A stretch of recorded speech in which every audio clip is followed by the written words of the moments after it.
பெருமை பாராட்ட விரும்புகிறவர் ஆண்டவரை குறித்தே பெருமை பாராட்டட்டும்.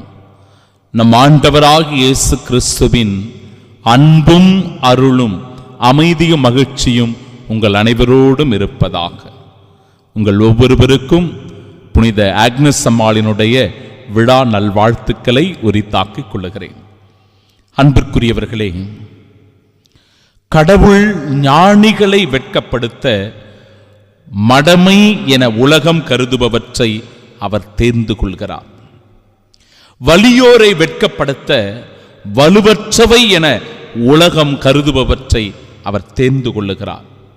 ஆம், நாமும் கூட வலுவற்றவர்களாக, மடமை உள்ளவர்களாக, தாழ்த்தப்பட்டவர்களாக, ஒடுக்கப்பட்ட மக்களாக, திறமை இல்லாதவர்களாக, அங்கீகாரம் பெறாதவர்களாக, அதிகாரம் இல்லாதவர்களாக இருக்கலாம். ஆனால் இன்றைக்கு உங்களையும் என்னையும் ஆண்டவர் தேர்ந்து கொண்டிருக்கிறார் என்பது உறுதியான ஒன்று. அதை இன்றைய நாளினுடைய புனிதருடைய வாழ்க்கை தெளிவாக நமக்கு விளக்கி காட்டுகிறது. 13 வயதில் எப்படிப்பட்ட ஒரு மறைசாட்சிய வாழ்வு என்று பாருங்கள். 291 முதல் 304 வரை இந்த உலகத்தில் 13 ஆண்டுகளே வாழ்ந்த ஒரு புனிதைதான் புனித ஆக்னஸ் அம்மாள். ரோமை நாட்டைச் சேர்ந்தவர், வசதியான ஒரு பணக்கார குடும்பத்தில் பிறந்தவர். ஆனாலும் சிறு வயதிலேயே தன்னை கிறிஸ்துவுக்காக அர்ப்பணித்துக் கொண்டு மன வாழ்க்கையில் ஈடுபட போவதில்லை என்கிற உறுதி பூண்டவராக இருக்கிறார். இவருடைய அழகில் மயங்கி பல ஆடவர்கள் இவரை அடைய வேண்டும் என முயற்சி செய்கிறார்கள். ஆனால் அவர்கள் எல்லோரையும் அவர் வெறுத்து ஒதுக்கி தள்ளிவிடுகிறார். இதனால் இவர் மீது மிகுந்த கோபமும் தீராத ஆசைகளும் கொண்டிருக்கிற சில பேர் அரசனிடத்தில் இவரை காட்டிக் கொடுக்கிறார்கள். பிரியமானவர்களே, இவர் ஒரு கிறிஸ்தவர் என்று தெரிய வந்தவுடனே வேத கலாபனை எல்லாம் நடந்து கொண்டிருந்த அந்த காலகட்டத்தில் இதோ இவரை பல விதங்களில் துன்புறுத்த தொடங்குகிறார்கள். அப்படியாக இவரை கைது செய்து இவரை நிர்வாணமாக்கி ஒரு விபச்சார விடுதிக்குள் இழுத்துச் சென்று போய் விடுகிறார்கள். அப்பொழுது இவருடைய தலைமுடியானது நீண்டு வளர்ந்திருந்ததால் இவருடைய உடல் அங்கங்களை எல்லாம் மறைக்கக்கூடியதாய் அந்த தலைமுடி இருந்ததாம். பிரியமானவர்களே, யார் யாரெல்லாம் இவரை கற்பழிக்க வேண்டும் என்று தீராத மோகம் கொண்டு ஓடி வந்தார்களோ அவர்களுடைய கண்களை எல்லாம் ஆண்டவர் குருடாக்கி போட்டாராம்.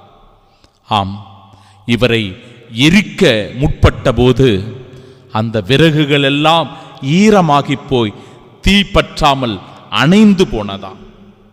இறுதியாக இப்படிப்பட்ட பல்வேறு துன்பங்களுக்கு ஆளாக்கப்பட்ட இவர் தலை வெட்டுண்டு மறைசாட்சியாக கிறிஸ்துவுக்காக இரத்தம் சிந்தி வீர மரணம் மேற்கொள்ளுகிறார் புனித ஆக்னஸ் அம்மாள்.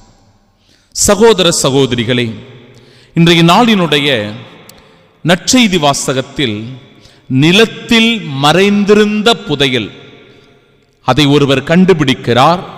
தமக்குள்ள யாவற்றையும் விற்று அந்த நிலத்தை வாங்கிக் கொள்ளுகிறார். விண்ணரசு இந்த புதையலுக்கு ஒப்பாகும். ஆம், புதையல் என்கிற கிறிஸ்துவை ஆதாயமாக்கிக் கொள்ள புனித ஆக்னஸ் அம்மாள் தன் கற்பை அவர் அர்ப்பணம் செய்கின்றார். தன்னுடைய வாழ்க்கையை கடவுளுக்காக அர்ப்பணம் செய்கின்றார்.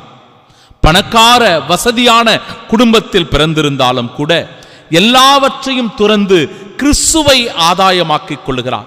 கிறிஸ்து என்கிற புதையலை தேடி தன் வாழ்வில் கண்டடைந்து விடுகிறார். சகோதர சகோதரிகளே, நற்செய்தி வாசகத்திலும் கூட வணிகர் ஒருவரை பற்றி சொல்லுகிற நற்செய்தி, நல் முத்துக்களை தேடிச் செல்லுகிற அந்த வணிகர் விலை உயர்ந்த ஒரு முத்தை கண்டவுடன் அவர் போய் தமக்குள்ள யாவற்றையும் விற்று அதை வாங்கிக் கொள்ளுகிறார். விண்ணரசு அந்த முத்திற்கு ஒப்பாகும்.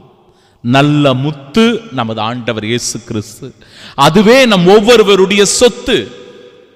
அந்த முத்தாகிய கிறிஸ்துவை, அந்த சொத்தாகிய கிறிஸ்துவை நாம் ஒவ்வொருவரும் உரிமையாக்கிக் கொள்ளுகிற போது நம்முடைய வாழ்வும் கூட ஒரு சாட்சிய வாழ்வாக மாறும்.